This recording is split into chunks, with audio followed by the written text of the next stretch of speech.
welcome to the channel, The Nurse. Here we are discussing about neuroscience nursing MCQs with the rationals. So these questions will be based on different scenario. So based on that, I will ask questions. You can answer here. So we will move to first question. If you are not subscribed to our channel, please subscribe. First question: a patient with a suspected traumatic brain injury has a Glaucoma scale or GCS score of 6. The nurse should first suction the patient's airway orally, administer IV mannitol as ordered, prepare for endotracheal intubation, assess the pupillary response. Here correct answer is option C, prepare for endotracheal intubation. A GCS score of 8 or less indicates a severe brain injury and the loss of protective airway reflexes. The first priority is always ABCs, that is airway, breathing, circulation. Securing the airway via intubation is critical to prevent hypoxia and hypercapnia, which can dramatically increase intracranial pressure. If there is hypoxia and hypercapnia, it will increase the intracranial pressure. So we need to prevent that situation. So securing the airway is very, very important in the case of traumatic brain injury.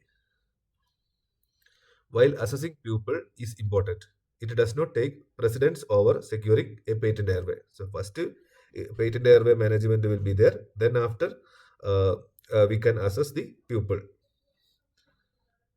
Suctioning should be done cautiously and only if necessary, as it can increase ICP. So in the case of suctioning, the nurse should do gently only. Otherwise, it may cause increased intracranial pressure. Mannitol may be administered later to reduce ICP, but it is not the first action. Second question. When assessing a patient who has just undergone a lumbar puncture, the nurse should prioritize reporting which finding? Complaint of a mild headache when sitting upright, pain at the puncture site rated 3/10, inability to dorsiflex the foot, urinary urgency. So here correct answer is option C, inability to dorsiflex the foot. That indicates some nerve damage. So this could be indicate a serious complication such as epidural hematoma, that is compressing the spinal cord or nerve roots. This requires immediate medical intervention. A post-lumbar puncture headache is a common complication due to cerebrospinous fluid leakage and is often relieved by lying flat. So after lumbar puncture, patient has to lie down flat without head elevation. Mild local pain is expected. Urinary urgency can be temporary side effect, but it is not as critical as new motor deficit. Third question. A patient with a cervical spine cord injury suddenly presents with a severe headache, facial flushing, and blood pressure of 210/110 millimeter of mercury. The nurse should suspect. This is an important question, repeatedly asking this question by twisting here and there, but the symptoms is important. Severe headache with facial flushing and a blood pressure of 210/110. And another thing is cervical spine cord injury. So these are the important points in this question. So options are malignant hyperthermia, autonomic dysreflexia, neuroleptic malignant syndrome, Cushing's triad. So here correct answer is autonomic dysreflexia. So cervical spine injury means the above T6 level, thoracic vertebrae 6 or its above level spinal cord injury may leads to autonomic dysreflexia. So the main common symptoms, the major symptoms include severe headache, facial flushing, and hypertension. So if there is this kind of questions, you need to focus autonomic dysreflexia. So I will discuss each options here. First, autonomic dysreflexia is a medical emergency unique to patients with spinal cord injuries at T6, thoracic vertebrae 6 or above level. It is characterized by a massive uncompensated cardiovascular response due to a noxious stimulus below the level injury. So In the case of autonomic dysreflexia, the injury will be T6 or above, but the symptoms will be lower level and stimulus below the level of injury. That is distended bladder, fecal impaction. These are the common stimulus or catheterization. Symptoms include severe hypertension, pounding headache, flushing, and diaphoresis above the injury. Then Cushing triad. What is Cushing triad? Cushing triad, hypertension, bradycardia, irregular respiration. So triad means three, related to three. In Cushing triad, there will be three main symptoms: hypertension, bradycardia, irregular respiration. That is mainly seen in increased ICP. The other options are not specific to spinal cord injury, so we can avoid that one. Fourth question, the nurse is caring for a patient with increased intracranial pressure. Which prescribed intervention should the nurse question? Elevate the head of the bed 30 degrees, administer IV dexamethasone, infuse IV 0.45 saline at 150 milliliter per hour, maintain partial pressure of carbon dioxide at 30 to 35 millimeter of mercury. Here correct answer is infuse IV 0.45 saline at 150 milliliter per hour. So this is a hypotonic solution. If you are infusing hypotonic solution, it will further worsen the intracranial pressure, increased intracranial pressure. So if doctor advised this infusion, the nurse should question the order. Normally, hypertonic solution, 3% hypertonic solution can be given for the treatment of increased ICP if mannitol is not giving that much action. So as a secondary management option, 3% saline can be used. But if you are using hypotonic solution, it will worsen the increased intracranial pressure. Hypotonic IV solution like 0.45 saline are contraindicated in patients with increased ICP because they can cause fluid shift into the brain cells. It will worsen cerebral edema. The goal is to maintain a state of slight fluid restriction and use of isotonic solutions, or we can use hypertonic solution also. Elevating head of the bed promotes venous drainage from the brain. Dexamethasone is a steroid used to reduce vasogenic edema around tumors. Maintain a mild hypocarbia by hyperventilation causes cerebral vasoconstriction and can temporarily reduce ICP.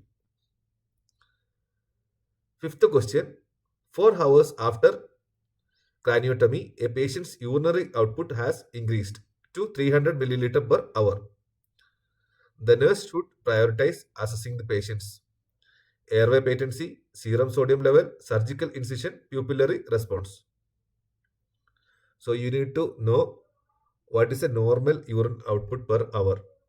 So then you can easily find out the answer.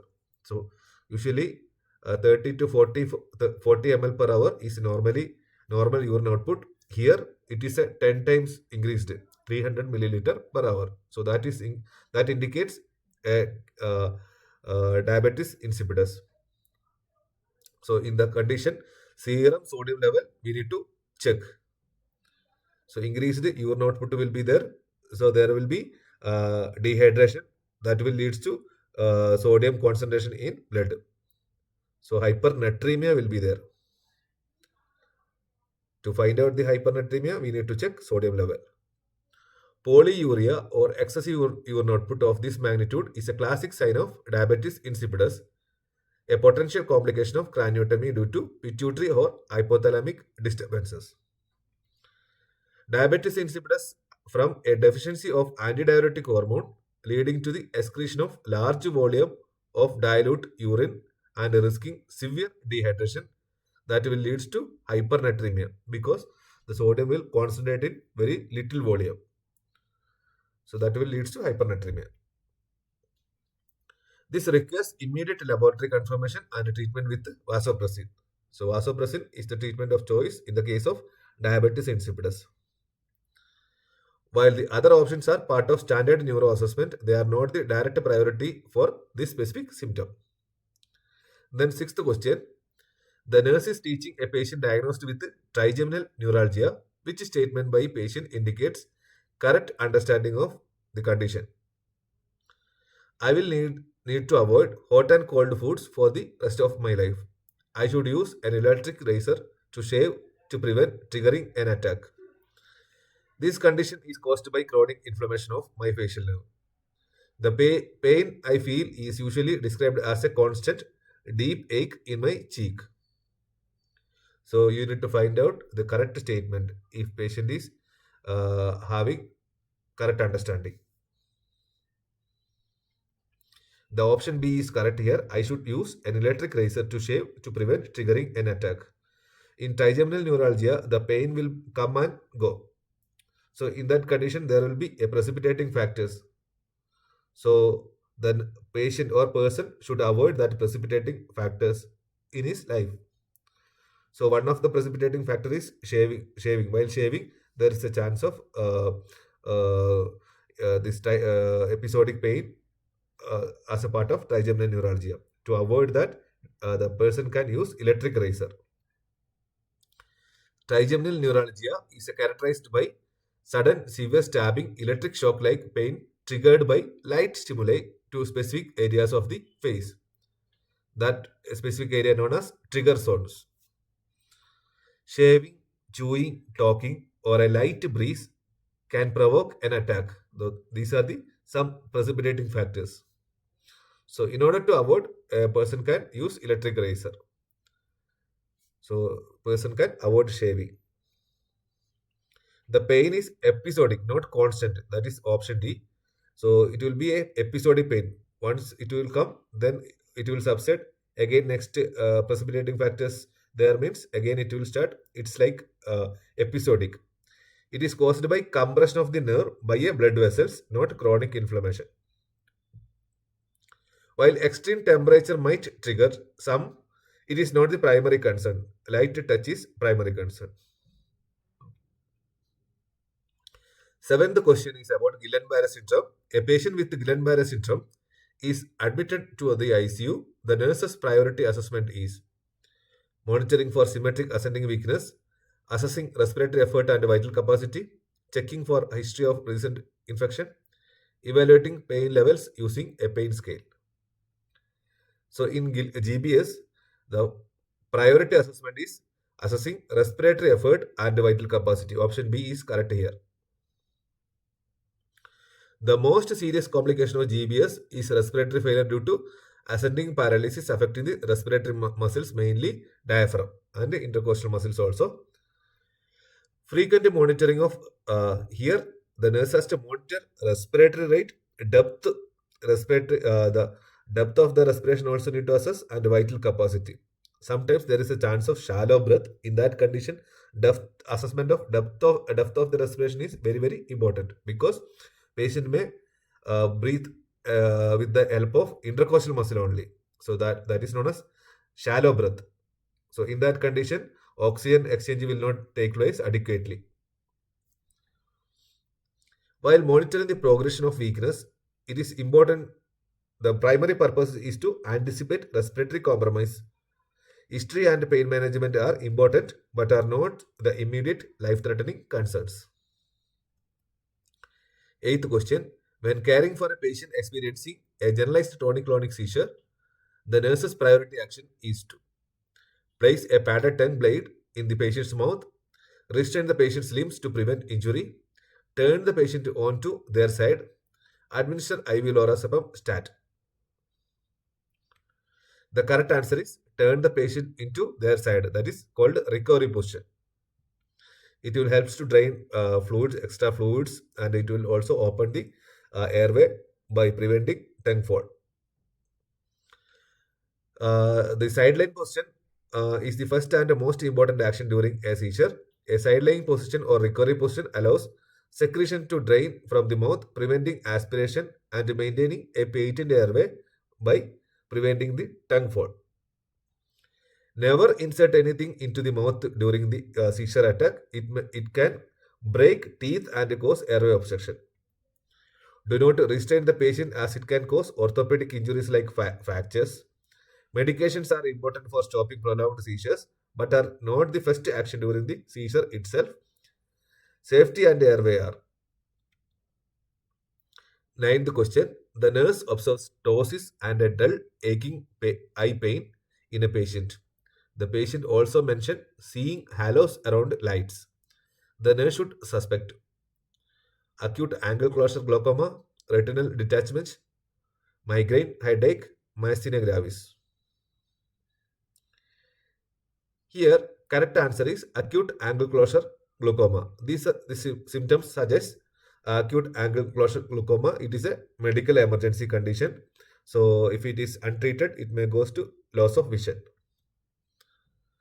Acute angle closure glaucoma is an ophthalmic emergency. The classic triad symptoms of acute angle closure glaucoma is painful red eye, blurred vision with halos around light due to corneal edema, and fixed mild dilated pupil. These are the main symptoms of acute angle closure glaucoma. The early identification is important in the case of acute angle closure glaucoma to prevent loss of vision. Nausea and vomiting may also occur. Ptosis is a key feature of myasthenia gravis, but the eye pain and halos are not the feature of myasthenia gravis. Retinal detachment presents with floaters and sensation of curtain coming across the visual field, not the specific triad. In retinal detachment, pain also will not be there.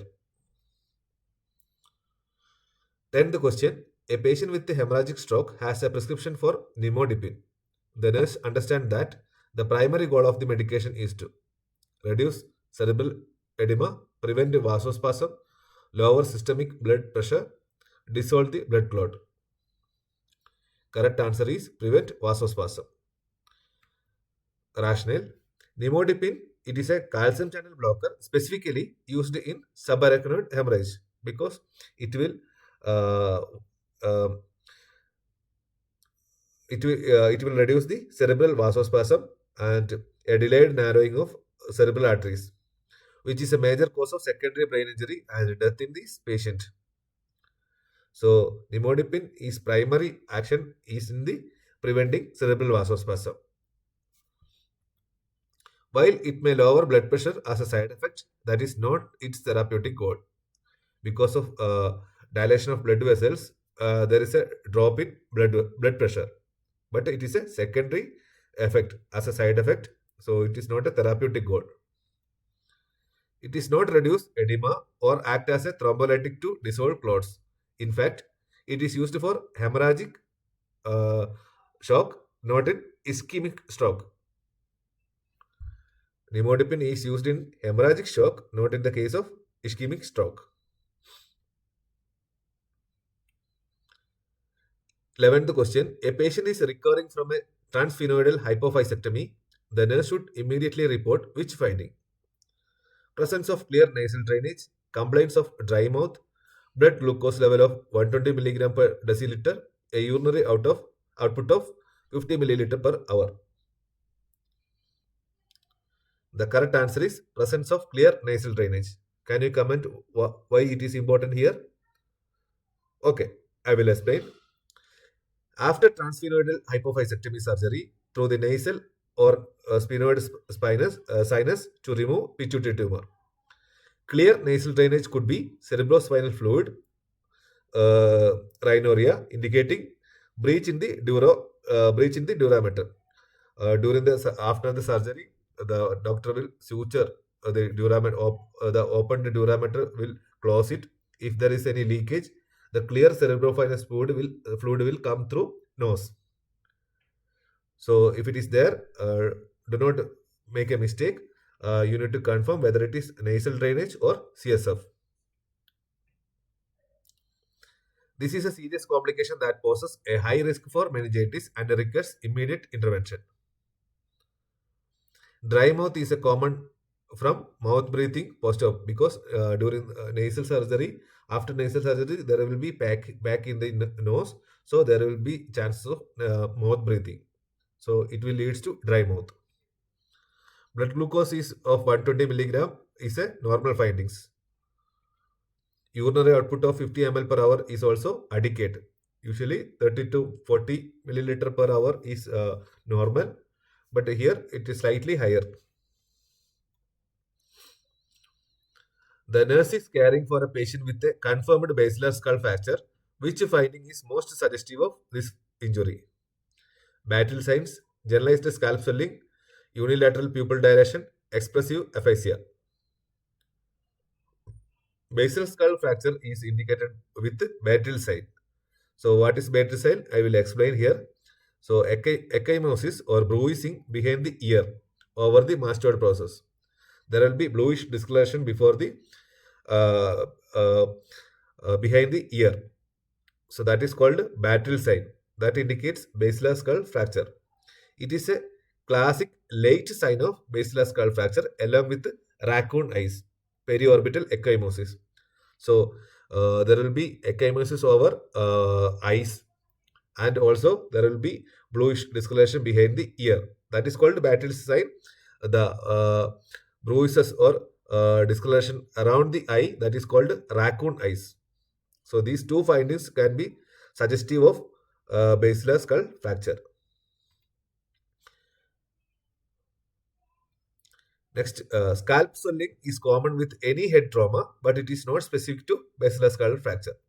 Unilateral pupil dilation suggests ankle herniation. Expressive aphasia indicates a damage to Broca's area in the frontal lobe, not necessarily a basilar skull fracture. Next question. A patient with myasthenia gravis is scheduled for a tensilon test. Which medication must the nurse have readily available at the bedside for this procedure? Tensilon test is a diagnostic procedure to confirm the diagnosis of myasthenia gravis. So while doing the this test, which medicine should be readily available at the bedside? Neostigmine, atropine, edrophonium, pyridostigmine. The correct answer is atropine. Why it should be available at the bedside? Because while administering tensilon test, there will be chance of bradycardia. To prevent this bradycardia, there should be atropine. Then atropine will reverse the bradycardia. Edrophonium is the medication used for tensilon test. The tensilon test uses edrophonium, a short-acting acetylcholinesterase inhibitor, to temporarily improve muscle strength in patients with myasthenia gravis. So after administering this edrophonium, whether the muscle strength is improving, then we can diagnose it as a myasthenia gravis. If there is no change in muscle power, then that may be due to some other disease. So that is why tensilon test is used for confirmation of myasthenia gravis. Potential side effects of this test is bradycardia due to excessive cholinergic stimulation. Atropine is an anticholinergic drug and is the antidote for cholinergic crisis used to treat severe bradycardia and other life-threatening muscarinic effects. Neostigmine and pyridostigmine are long-acting cholinesterase inhibitors used for treatment, not for diagnosis. Edrophonium is the test drug itself. 14th question. When developing a care plan for a patient with bacterial meningitis, which intervention is most important for the nurse to include? Implement seizure precautions, encourage frequent visits from family, administer analgesics as needed for headache, place the patient in a semi-private room. Correct answer is option A. Implement seizure precautions. In the case of meningitis, there is a high chance for seizure because of meningeal irritation. So seizure precaution should be there, like padded rails and airway airway blockage should be avoided. There's a chance of fall injury. So side rails should be up. These are the some seizure precautions, and anticonvulsive medication should be available at bedside. Seizures are common complication of bacterial meningitis due to cortical irritation and inflammation. Proactive measures like padding side rails and having suction and oxygen readily available are essential for patient safety. While pain management is important, safety is the priority. The patient should be on droplet precautions, not in a semi-private room, to prevent disease transmission. So meningitis may transmit through droplet also. So there will be droplet precautions. Mask should be used. Limiting stimulation is often recommended. So visits might need to be quiet and limited. So in the cases of meningitis, there should be limited visitors only allowed. 15th question. This is the last question of this set. 4 days after a severe stroke, a patient's muscle tone on the right side is increasing and the stretch reflexes are hyperactive. The nurse should document this as flaccidity, spasticity, ataxia, rigidity. So this is one of the important question in this set of question. So you might not be seeing this question, but it is you can study these four options. So correct answer here, spasticity. Spasticity means that is a stretched muscle condition. Same time, flaccidity means loosened condition. Ataxia means loss of coordination. Rigidity means that is fixed, rigid, unable to move. So these are the explanation of four terms. So here, the patient's muscle tone and muscle tone on the right side is increasing, and the stretch reflexes are hyperactive. That is indicative of spasticity. Spasticity describes the classic upper motor neuron syndrome that follows the initial flaccid stage after a stroke. It is characterized by hypertonia, increased muscle tone will be there, hyperreflexia, that is increased reflex we can see, and clonus and weakness. These are the features of spasticity. Same time, flaccidity means it is a decreased tone and is typical immediately after the injury. So immediately after stroke, there will be flaccidity followed by spasticity will come. Ataxia refers to the lack of muscle coordination. Then rigidity, it is a constant uniform resistance to passive movement often seen in extrapyramidal disorders like Parkinsonism, which is different from the velocity dependent increase in tone seen in spasticity. So rigidity means it is like a strong, there will not be a movement. Spasticity means increased muscle tone and along with hyperactive reflexes. Ataxia means loss of muscle coordination. So that is about today's video. Thank you for watching this video. If you like this video, please share with your friends. And if you have any doubt, you can ask in comment section. So thank you for watching this video.